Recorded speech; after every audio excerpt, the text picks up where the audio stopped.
சுயநிதி மருத்துவ கல்லூரிகளுக்கு தமிழ்நாடு மருத்துவ கவுன்சில் ஒரு உத்தரவை பிறப்பித்துள்ளது.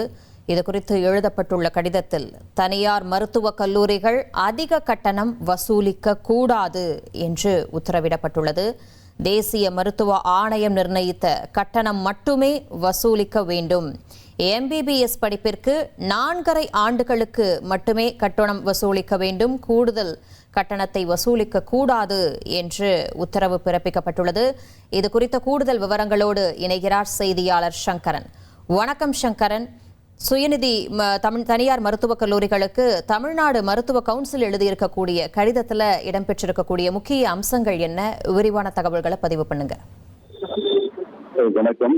தமிழ்நாடு மருத்துவ கவுன்சில் தமிழ்நாட்டில் இருக்கக்கூடிய அனைத்து தனியார் மருத்துவக் கல்லூரிகள், அதே போன்று சுயநிதி மருத்துவக் கல்லூரிகள், மருத்துவ பல்கலைக்கழகங்கள் ஆகிய நிறுவனங்களுக்கு ஒரு சுற்றறிக்கையை அனுப்பியிருக்கிறாங்க. அதாவது என்எம்சி என்று சொல்லக்கூடிய தேசிய மருத்துவ ஆணையத்தின் உத்தரவை பின்பற்றி இந்த ஒரு சுற்றறிக்கையை தமிழ்நாடு மருத்துவ கவுன்சில் அனுப்பியிருக்கு. அதுல என்ன சொல்லியிருக்கிறாங்கன்னா, எம்பிபிஎஸ் படிப்பிற்கு 4.5 ஆண்டுகளுக்கு மட்டுமே கல்வி கட்டணம் வசூலிக்கணும், அதற்கு மேல வசூலிக்க கூடாது.